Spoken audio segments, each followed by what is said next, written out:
To WTOL Lebanon Plus. I'm Michael Sandlin. Thank you so much for joining us. It's a story that's had people in Seneca County talking for years. The concerns of the wind waste landfill in Fostoria, which used to be known as Sunny Farms. Andre Norrells brings us the update.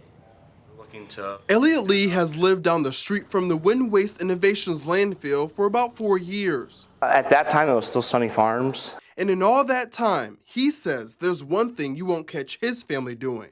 We don't drink the water. We never have since we've been here. This all stems from concerns in the community of the landfill being toxic. In the past, people have complained about the smell of the landfill and don't want it to expand. I had no idea that they'd be getting this big as they are and looking to buy as much land as they actually have. There's been EPA meetings where hundreds have showed up to stand against the landfill, like this one in February. How many of you out here please stand if you're opposed to the landfill? People made it clear they don't want the landfill bringing in even more trash, but permits for the landfill to expand were approved in September. Fast forward to today, Wind Waste is facing another obstacle. The Seneca County Board of Health passed a resolution unanimously to deny the 2025 operating license for Wind Waste. In a release, the department's president says Wind Waste has failed to comply with its 2023 and 2024 license conditions, citing falsifications of reports and not disclosing ongoing erosion and ponding issues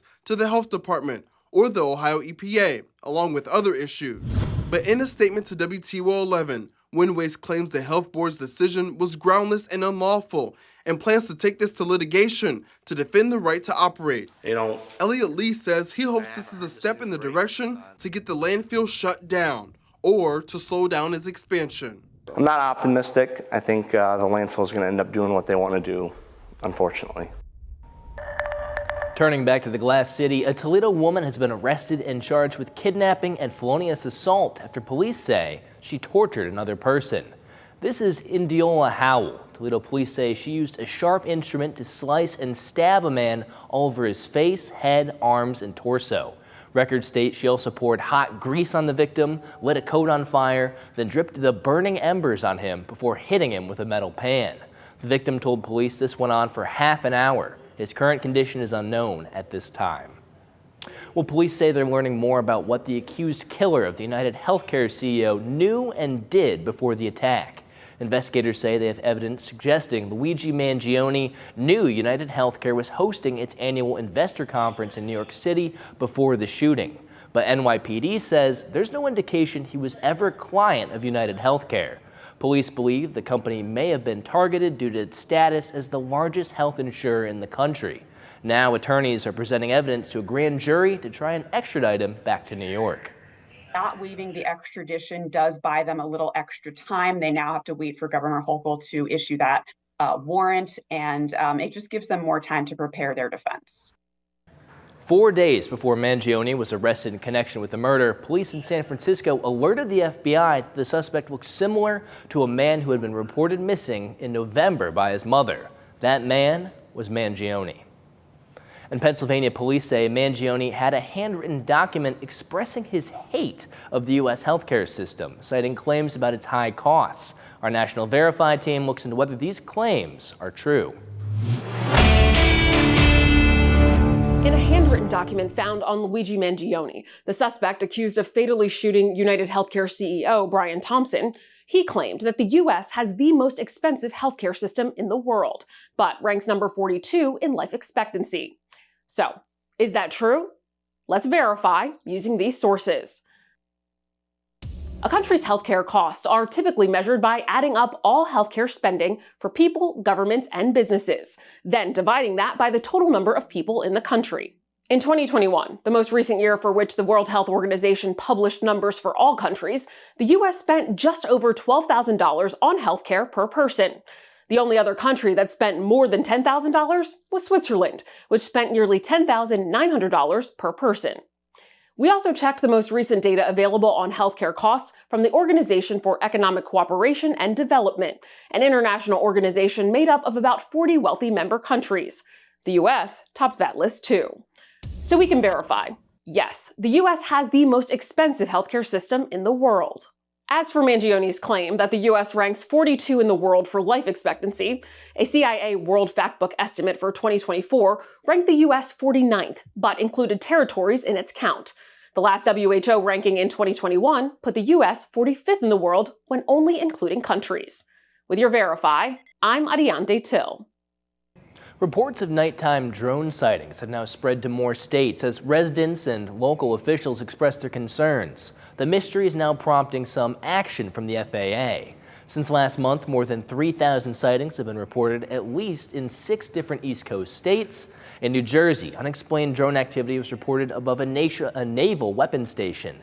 The FAA ordered temporary flight restrictions prohibiting drones over an arms research facility and the Trump National Golf Club in Bedminster. I'm just not getting the kind of communication and engagement when it comes to the investigation that's happening by the FBI, Homeland Security. The FBI has taken the lead on investigating, but said in a joint statement with the Department of Homeland Security, there's no evidence that reported drone sightings pose a national security or public safety threat. New Jersey's governor has called on President Biden to direct more resources to solving this mystery. Authorities in Napoleon are investigating an animal rescue organization accused of keeping animals in unsafe and unsanitary conditions. The Henry County Sheriff's Office says deputies and agents from the Ohio Department of Agriculture removed 24 dogs, 2 cats, and 2 lizards from a home earlier this week. That home was operating as a dog rescue known as Zesty Misfits. Several animals were found to be in poor health and are now being evaluated by veterinarians. The animals are currently in the care of the Henry County Dog Warden, and authorities say criminal charges are pending. WTOL 11 did speak to the landlord of the property, who claims he had no knowledge of what was happening inside the home. The Perrysburg schools levy failed last month, and now district leaders are questioning what to do next. The district's Board of Education met last night to discuss where there could be cuts and which could include 61 jobs and athletics. Dominique O'Neill has more. So how did we get to this point? On October 8th, Perrysburg schools set a blueprint of what would happen in the event that the levy were to fail on November 5th. They identified programs and positions that would be eliminated.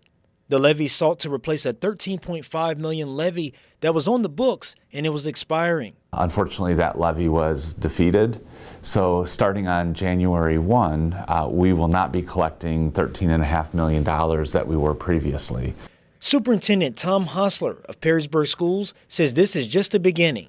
So we're just in the initial stages of outlining the things that we need to do. The $13.5 million, represents about 17% of our total operating budget. So we understand that things have to change in terms of how we're operating. Some of those impacted areas will include student programs, including athletics, music, and reduction in staffing. The principal at Perrysburg Junior High School says this could impact opportunities for engagement and learning enrichment. More than anything, our 2 assistant principals are mentors to kids and provide a lot of structure and mentorship and guidance, and our kids and our teachers rely on that support. So the reallocation of that workload is definitely going to be felt amongst the administrative office, the student services office, and then our teachers too. I spoke to a parent, Nikki Clark, who shared her thoughts on how these cuts would have a direct impact. As a parent, I'm a show choir mom, so show choir, band, musical, anything that has to do with music or the arts. My daughter's pretty involved in it, so we'll definitely see the pain from that. Clark says high school students losing their freshman sports is a real bummer. So losing that's going to be a huge disappointment. The overall Perrysburg experience is just going to go. It's going to look very different.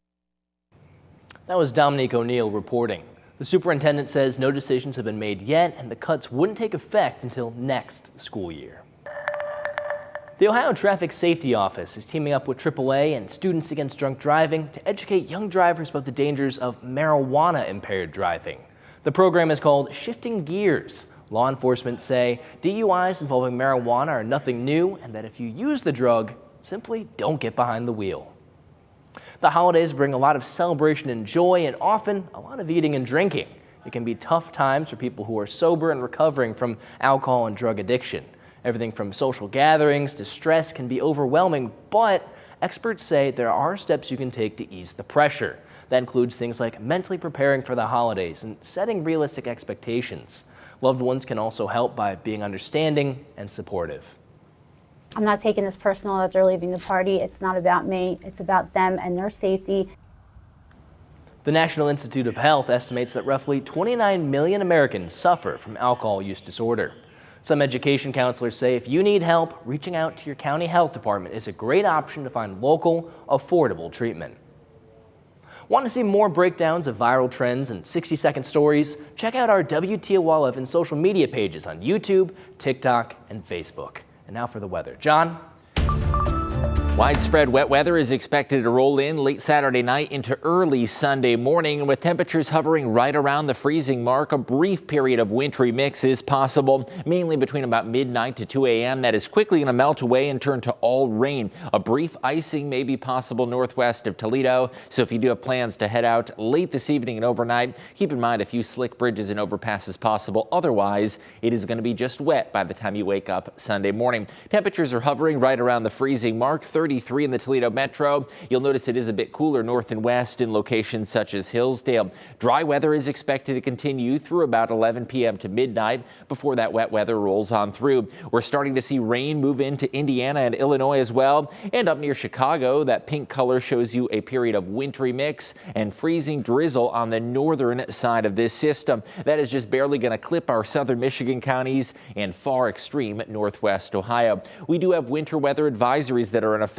not for the Toledo metro, but areas from Adrian down towards Bryan and Hillsdale. Those purple boxes show you the winter weather advisories, and those are in effect for Hillsdale, Lenawee, and Williams counties. And that's just for a couple brief hours of icing before conditions quickly turn wet and any slick spots melt away. If you are hitting the roads late tonight, midnight could feature a few isolated slick spots. We always highlight those bridges and overpasses, as well as untreated roadways. Even your driveway and sidewalk could have a few icy spots. By tomorrow morning, above freezing. When you wake up Sunday morning for that walk, perhaps heading to church, getting some errands done, it is just going to be plain old wet. It's going to be one of those nights where temperatures actually rise overnight. So by daybreak Sunday, we're going to be close to 40 degrees. A few isolated showers possible throughout the day, but no slippery spots expected, with temperatures that will be well above freezing. Hour by hour forecast. You'll notice that little patch of pink north and west. That shows you where a bit of freezing drizzle is possible. Again, that could impact areas from Fulton County up towards Lenawee and Williams County as well.